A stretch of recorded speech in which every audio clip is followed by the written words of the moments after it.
ليلة القدر إنا أنزلناه في ليلة القدر وما أدراك ما ليلة القدر ليلة القدر خير من 1000 شهر تنزل الملائكة فيها بإذن ربهم من كل أمر سلام هي حتى مطلع الفجر. ہم نے قرآن کو لیلۃ القدر میں اتارا. تمہیں کیا خبر کہ لیلۃ القدر کیا ہے؟ لیلۃ القدر 1000 مہینوں سے بہتر ہے. محترم سامعین کرام، مولانا طارق جمیل صاحب کے اچھے بیان سننے کے لیے ہمارے چینل کو سبسکرائب کر دیں اور بیل آئیکن کے بٹن کو دبا دیں. اس میں فرشتے اترتے ہیں اور یہ صبح تک رہتی ہے. لفظ قدر عربی میں اس کا ایک مطلب ہے قیمت. سبحان اللہ. تو اللہ نے کہا میں تمہیں بتاؤں، آپ سب تاجر بیٹھے ہو، لیلۃ القدر کی قیمت کیا ہے؟ 1000 مہینوں سے بہتر ہے. 1000 مہینوں سے بہتر ہے. اب 1 روپے پر 1000 نفع لے سکتے ہیں؟ دنیا میں کوئی ایسا کاروبار ہے؟ جو ہیروئن بیچتے ہیں وہ بھی نہیں لے سکتے.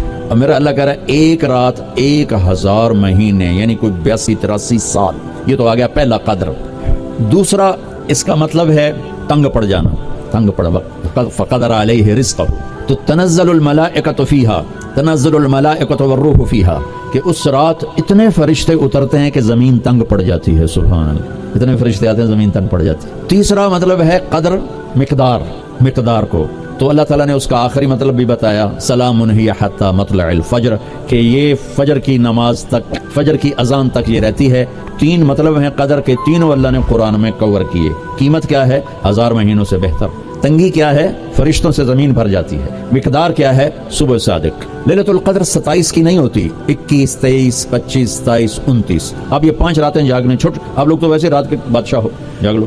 تو لیلۃ القدر مسجد میں نہ گزارو، گھر میں گزارو. یہ مسجدوں میں اشتہار لگ جاتے ہیں، فلاں کے ساتھ شب قدر گزاریں، فلاں حضرت کے ساتھ شب قدر گزاریں.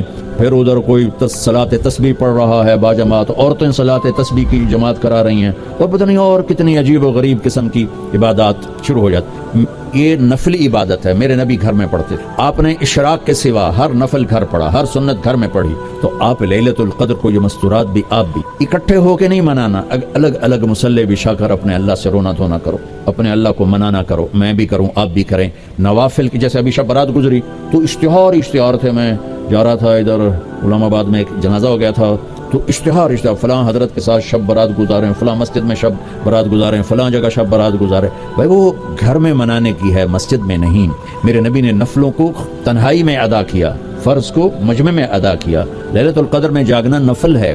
اور پھر جب اکٹھے ہو جائیں گے لوگ اور عورتیں تو پھر ساتھ غیبت بھی چلے گی، اور ایک غیبت کا بول ساری رات کو اڑا کے رکھ دے گا. مردوں یا عورت اکٹھے ہو جائیں غیبت سے تو بچتے نہیں، نہ ہی رک سکتے. ہم سندھ سے ہم بائی روڈ آ رہے تھے، کراچی سے بائی روڈ جماعت تھی، تو وہ راستے میں بڑی غیبت کریں. نوجوان تھے سارے نئے. میں چپ کر کے سنتا رہا. جب کوئی 2 دن گزر گئے نا تو ہمارے پاس بڑی وین تھی. میں نے کہا بچوں ایک نصیحت کرتا ہوں، غیبت نہ کیا کرو، مذاق کرو، ہنسا کرو، کھیڑا کرو، غیبت نہ کرو. تھوڑی سی میں نے اس پہ بات کی تو بڑے متاثر ہو. کہا جی ٹھیک ہے انشاءاللہ آئندہ بالکل نہیں کریں. کوئی آدھا گھنٹہ گاڑی میں سناٹا رہا. آدھے گھنٹے کے بعد ایک بولے مولانا یہ غیبت نہ کریے تو پھر گلاں کی کریے. یہ میرا کلچر ہے. لہٰذا عورتیں عبادت کے لیے بھی اکٹھی ہوں گی تو غیبت شروع ہو، مرد مسجد میں اکٹھے ہوں گے وقت ضائع ہوگا، غیبت شروع ہو. میرے بھائی بہنوں، ہر نفل کو گھر میں گزار. اپنے گھر کو بابرکت بناؤ، اپنے گھروں میں نفل پڑھو، تلاوت کرو، ذکر کرو. صرف اشراق کے نفل میرے نبی مسجد میں پڑھتے تھے 2 رکعت، باقی ہر نفل آپ نے مسجد میں ادا کی. تو یہ چند چیزیں رمضان کے متعلق میں نے عرض کی ہیں. اب ایک بڑی اہم بات میں آپ کے سامنے عرض کرنا چاہتا ہوں. رمضان کی دولت کس سے ملے گی؟ رمضان کی برکات کس سے ملیں گی اور کون محروم ہو جائے گا؟ آپ نے فرمایا 4 آدمی ایسے ہیں جن کی رمضان اور شب قدر میں بھی بخشش نہیں ہوتی. بس اس سے ہم اپنے آپ کو بچا لیں. کون ہے یا رسول اللہ؟ آپ نے کہا مدمن خمر، شراب کا عادی. کبھی کوئی پی لے توبہ کر لے، میں اس کی اجازت نہیں دے رہا ہوں. مدمن کا لفظ ہے جو روزانہ شراب پیتا ہے، اس کی رمضان میں بخشش نہیں. حق لوالدیہ، جو ماں باپ کا نافرمان ہے، اس کی بخشش نہیں. قاطع الرحم، رشتہ داروں سے لڑنے والا، اس کی بخشش نہیں. المشاحن، دل میں بغض رکھنے والا، اس کی بخشش نہیں. ہر وہ چیز جو میرے آپ کے لیے نقصان دہ اللہ نے حرام کر دی. ہر وہ چیز جو میرے آپ کے لیے مفید ہے اللہ نے حلال کر دی. سود حرام کر دیا. ہماری پاکستان کی معیشت نہیں، پوری دنیا کی معیشت ڈوبی پڑی. سارے ملک قرضوں پہ چل رہے ہیں. سود نے پوری دنیا کو تباہ کر دی. تو میرے اللہ تعالیٰ نے، آپ دیکھتے ہیں میرا اللہ کہتا ہے فَأَذَنُوا بِحَرْبٍ مِّنَ اللَّهِ وَرَسُولِهِ، اگر سود نہیں چھوڑو گے تو میرے اور میرے رسول مل کر تمہارے خلاف جنگ کریں گے. تو ہر وہ چیز جو مضر ہے اللہ سے بند، چونکہ سود چند ہاتھوں میں دولت اکٹھی کر دیتا ہے اور غریبوں کے چولہے ٹھنڈے ہو جاتے ہیں، یہ اللہ کو ناپسند۔ جو بھی بھائی پھنسے ہوئے ہیں نکلنے کی نیت کریں اور کوشش کریں، انشاءاللہ چین کی نیند سوئیں گے، چین کے سے اٹھیں گے۔ ایک عبد الرحمن بن عوف کے 4 اصول بتا دیتا ہوں، سب تاجر بیٹھے ہو، اور صحابہ میں سب سے مالدار ہستی تھے۔ انہوں نے ایک دن فرمایا میں نے زندگی بھر نہ ادھار خریدا نہ ادھار بیچا۔ اگرچہ یہ آپ کو آج کے ماحول میں بڑی عجیب بات لگے گی چونکہ ہمارے سارے بازار ادھار پہ چلے گئے ہیں۔ انہوں نے نہ کبھی ادھار خریدا نہ ادھار بیچا، تو کتنا سکون ہو گیا، آرام سے سو رہے ہیں۔ اب ہماری تجارت میں ادھار خرید رہے ہیں ادھار بیچ رہے ہیں، کبھی وہ تنگ کرتا ہے کبھی یہ تنگ کرتا ہے، تو ایک اس موبائل نے تباہی پھیر دی، باقی کا سر اس نے پوری کر دی، ٹوائلٹ بھی فون سنتے بیٹھے۔ کبھی سٹاک نہیں کیا مال کو، کبھی سٹاک نہیں کیا، جو ہی نفع ملا فوراً بیچ دی۔ تو ادھار خریدا نہیں، ادھار بیچا نہیں، 2 کبھی سٹاک نہیں کیا، 3 اور کبھی سودے کا عیب چھپایا نہیں۔ اس میں کوئی عیب ہے بتا دیا، آپ اس پہ آ جائیں، آپ کو شروع میں مشکل ہوگی، اس کے ساتھ سچائی اور دیانتداری کو جوڑ دیں، اللہ کی قسم آپ کا سوتر منڈی جانا بھی عبادت بن جائے گا، آپ کا مل میں جانا بھی عبادت بن جائے گا اگر آپ اپنے تجارت کے ساتھ سچائی اور دیانتداری کو لے آتے۔ تو اللہ نے شراب حرام قرار دی کہ یہ تباہ کر دیتی ہے، ساری برائیوں کی جڑ ہے۔ تھوڑا سا اوپر دیکھیں قرآن کیا کہتا ہے، اللہ تعالیٰ کہتا ہے یہاں نہ پی، تم مجھ سے قرآن سن، کیا ان الابرار یشربون من کاس کان مزاجها کافورا عینا یشرب بها عباد الله یفجرونها تفجیرا یوفون بالنذر ویخافون ویطعمون الطعام على حبه مسکینا ویتیما واسیرا انما نطعمکم لوجه الله لا نريد منکم جزاء ولا شکورا انا نخاف من ربنا یوما عبوسا قمطریرا فوقاهم الله شر ذلك اليوم ولقاهم نظرة وسرورا وجزاهم بما صبروا جنة وحريرا متكئين فيها على الأرائك لا يرون فيها شمسا ولا زمهريرا ودانية عليهم ظلالها وذللت قطوفها تذليلا ويطاف عليهم بآنية من فضة وأكواب كانت قوارير من فضة قدروها تقديرا يسقون فيها كأسا كان مزاجها زنجبيلا عينا فيها تسمى سلسبيلا ويطوف عليهم ولدان مخلدون إذا رأيتهم حسبتهم لؤلؤا منثورا وإذا رأيت ثم رأيت نعيما بملكا كبيرا عاليهم ثياب سندس خضر واستبرق وحلوا أساور من فضة وسقاهم ربهم شرابا طهورا إن هذا كان لكم جزاء وكان سعيكم مشكورا۔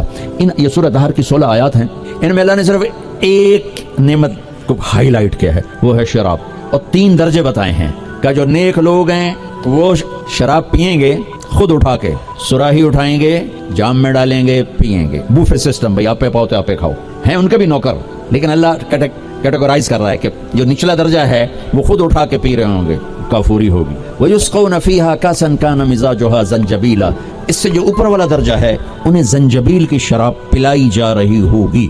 پلانے والے کون ہیں؟ ولدان مخلدون، خوبصورت خدام نوکر۔ پلانے والے کون ہیں؟ اب یہ تو اتنی مستورات بیٹھی ہیں، جنت کے حوریں، وہاں سوکن پڑا کوئی نہیں ہوگا، خوش رہو۔ اور میرے نبی نے فرمایا تمہیں پتہ وہ کن ہاتھوں سے تمہیں جام پکڑائیں گی کہ اگر اس کے ہاتھ کی انگلی کا یہ فنگر ٹپ سورج کو دکھا دیں تو سورج نظر نہیں آئے گا، ان ہاتھوں کے ساتھ وہ تمہیں جام پیش کریں گے۔ ایک وی جیسے آپ سب وی آئی پی بیٹھو نا، باجی ممبر ہی آ سکتے ہیں اور کوئی نہیں آ سکتا، تو یہ وی آئی پی ہو گئے۔ تو ایک اللہ کی جنت میں وی آئی پی لوگ ہیں، وہاں کیا ہے؟ وَسَقَاهُمْ رَبُّهُمْ شَرَابًا طَهُورًا، اللہ تعالیٰ کہہ رہا ہے وہاں تیرا رب خود تجھے پلائے گا۔ تو اللہ نہ کرے کسی میں یہ عادت ہو، ہے تو آنے والا رمضان ہے بھائی، توبہ کر۔ دوسری جو چیز ہے نا اس کے لیے جو اللہ نے لفظ استعمال کیا وہ بڑا خوفناک ہے، حق لوالدیہ۔ اللہ تعالیٰ اپنے بارے میں کہتا ہے من یعص اللہ ورسولہ، جو میرے اور میرے رسول کی نافرمانی کرتا ہے، اور عاق ہوتا ہے ذرا دیکھیے اس کو میں نے اتنا چیر دیا ہے کہ یہ جڑ نہیں سکتا، دیکھ لیا آپ نے، وہ کوئی بول لو تو صحیح، یہ اب جڑ نہیں سکتا، کسی اتنا پرزے کر دیا ہے۔ آقا کہتے ہیں کسی کو پرزے کر دیں، چیر کے رکھ دیں۔ تو یہاں بڑا خوفناک لفظ اللہ نے نبی نے استعمال کیا کہ جو اپنے ماں باپ کے دلوں کے ٹکڑے کر دے، جگر کو جلا کے رکھ دے، اس کا بخت کی پورے رمضان میں بخشش نہیں ہو۔ کبھی آواز اونچی ہو جانا فطرت ہے، کبھی سخت بول جانا فطرت ہے، انسان ہے، بشر ہیں، بچے بھی اکھڑ جاتے ہیں، لیکن ایک وہ ہے بندہ جس نے اپنے ماں باپ کے دل کو جلا کے رکھ دیا۔ ہمارے قریبی پڑوسی ذمہ دار تھے، میرے والد صاحب کے تعلق والے، فوت ہو گئے، مجھے ملنے آئے، کہنے لگے بیٹا ہمارے بیٹے نے ہمیں اتنا تنگ کر دیا ہے، وہ آگ میں جل رہا ہو تو ہم میاں بیوی اس کے لیے دعا نہیں کریں گے کہ یا اللہ انہوں بچا لے۔ باپ والد اور والدہ مل کر یہ بات کر رہے ہیں کہ اگر جل رہا ہو ہمارے سامنے آگ میں تو ہم اس کے لیے دعا نہیں کریں گے کہ اللہ اس کو بچا لے۔ دلوں کو ٹکڑے ٹکڑے کر دینے والا، ماں باپ کے دل کو جگر کو چیر دینے والا، وہ ساری رات میرے نبی نے فرمایا جس نے ماں باپ کو دکھ دیا اس پہ اللہ کی لعنت، اس پہ فرشتوں کی لعنت، اس پہ زمین آسمان کی لعنت، نہ ان کی نماز قبول ہے، نہ روزہ قبول ہے، نہ صدقہ قبول ہے۔ میرے نبی جنت میں گئے تو آپ نے تلاوت سنی، آپ نے کہا یہ کون تلاوت کر رہا ہے؟ کہا جی حارثہ بن نعمان تھا۔ بڑے حیران ہوئے، حارثہ بن نعمان تو زندہ بیٹھا ہے۔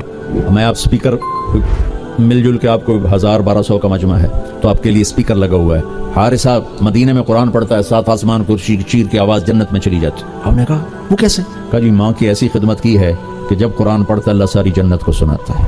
سبحان اللہ۔ اور آپ کو قرآن سے بتاؤں، وَقَضَىٰ رَبُّكَ أَلَّا تَعْبُدُوا إِلَّا إِيَّاهُ، اللہ نے اپنا حق صرف ایک آیت میں بتایا۔ اب سننا، وَبِالْوَالِدَيْنِ إِحْسَانًا إِمَّا يَبْلُغَنَّ عِندَكَ الْكِبَرَ أَحَدُهُمَا أَوْ كِلَاهُمَا فَلَا تَقُل لَّهُمَا أُفٍّ وَلَا تَنْهَرْهُمَا وَقُل لَّهُمَا قَوْلًا كَرِيمًا وَاخْفِضْ لَهُمَا جَنَاحَ الذُّلِّ مِنَ الرَّحْمَةِ وَقُل رَّبِّ ارْحَمْهُمَا كَمَا رَبَّيَانِي صَغِيرًا رَبُّكُمْ أَعْلَمُ بِمَا فِي نُفُوسِكُمْ إِن تَكُونُوا صَالِحِينَ فَإِنَّهُ كَانَ لِلْأَوَّابِينَ غَفُورًا۔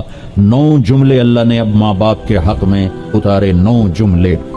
اگر آپ کے والدین زندہ ہیں تو اللہ کے واسطے ان کی دعا لیں۔ ایک خاتون نے پیغام بھیجا، جی میرے خاوند انتقال ہو رہا ہے، کلمہ نہیں پڑھا جا رہا۔ صحابی علقمہ رضی اللہ عنہ، آپ تشریف لے گئے، اب کہلوانے والے رسول اللہ اور کہنے والا صحابی۔ آپ نے کہا بیٹا کہو لا الہ الا اللہ۔ کہا جی کہا نہیں جاتا، بول رہا ہے کلمہ نہیں پڑھا جا رہا۔ تو آپ نے فوراً پوچھا والدین میں کون زندہ؟ کہا جی ماں۔ آپ نے پوچھا ناراض ہے؟ کہا جی ہاں۔ تو آپ نے پیغام بھیجا آپ آتی ہیں یا میں آ جاؤں؟ انہوں نے کہا یا رسول اللہ میں ہی آ جاتی۔ وہ آئیں تو آپ نے کہا آپ اپنے بیٹے سے ناراض ہیں؟ کہا جی میں ناراض ہوں۔ کیا ناراضگی؟ اب سننا ذرا، کیا ناراضگی ہے؟ کہا یا رسول اللہ کوئی گلہ نہیں اس کے دین کا، راتوں کو اٹھ کے تہجد میں قرآن پڑھتا ہے، دن میں روزے رکھتا ہے، لیکن جب بھی مجھ سے بات کرتا ہے تو بڑی بدتمیزی سے کرتا ہے، اوکھا ہو کے بولتا ہے، تو اس سے میرا دل ٹوٹ گیا ہے۔ آپ نے فرمایا معاف کر دو۔ تو اتنی دکھی تھی، اللہ کے نبی کے کہنے پر بھی کہا یا رسول اللہ میرا جی نہیں چاہتا میں اسے معاف کروں۔ آپ نے فرمایا اگر میں اسے آگ میں جلاؤں تو سفارش کرو گی؟ کہا جی پھر تو کروں گی، اتنا تو میرا جگر نہیں کہ جلتا دیکھو۔ آپ نے فرمایا اگر تو نے اسے معاف نہ کیا تو یہ اللہ کی آگ میں جلے گا۔ اچھا یا رسول اللہ میں معاف کرتی ہوں۔ آپ نے کہا بیٹا کہو لا الہ الا اللہ۔ اس نے کہا لا الہ الا اللہ محمد الرسول اللہ، اور اس کی جان نکل گئی۔ پھر آپ نے اس کا جنازہ پڑھایا، قبر میں اتارا، پھر یہ اعلان کیا جس نے ماں باپ کو تنگ کیا اس پہ اللہ کی لعنت، فرشتوں کی لعنت، زمین آسمان کی لعنت، نہ ان کی نماز قبول ہے، نہ روزہ قبول ہے، نہ اس کا صدقہ قبول ہے۔ تو عاق لوالدیہ، عاق لوالدیہ۔ تو بھائیو ماں باپ بہت بڑا خزانہ ہے۔ میرے نبی جیسی ہستی نے کہا کاش میری ماں ہوتی تو ان کی ایسی خدمت کرتا کہ میں عشاء کی نماز کے مصلی پہ کھڑا سورۃ فاتحہ پڑھ رہا ہوتا اور ادھر سے آواز آتی محمد، تو میں اپنی ماں کے لیے نماز توڑ دیتا۔ تو اپنے والدین کی دعا لینا بہت بڑا سرمایہ ہے، بہت بڑا خزانہ ہے۔ تیسرا میرے نبی نے فرمایا قاطع رحم، رشتوں کو توڑنے والا، لڑائی جھگڑے کرنے والا۔ میرے بھائیو اسلام پیغام محبت ہے، نفرت نہیں۔ اسلام پیغام اس کے ساتھ دوسرے کو بھی جوڑ دوں، المشاحن، جو دل میں کسی کے لیے نفرت رکھتا ہو، بغض رکھتا ہو، کینہ رکھتا ہو، حسد رکھتا ہو، ان سب کے لیے جنت کے دروازے بند ہو جاتے ہیں۔ پوری دنیا کے انسانوں کی مشترکہ ڈیمانڈ عزت دو، محبت دو، درگزر کرو، یہ ماسٹر کی ہے۔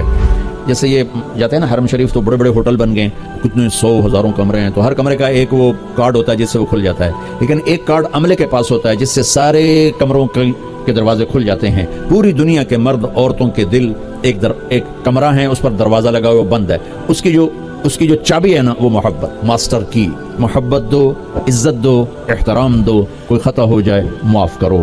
اگر یہ صفت نہیں ہے تو رمضان کے روزے بھی معاف نہیں کروا سکیں گے۔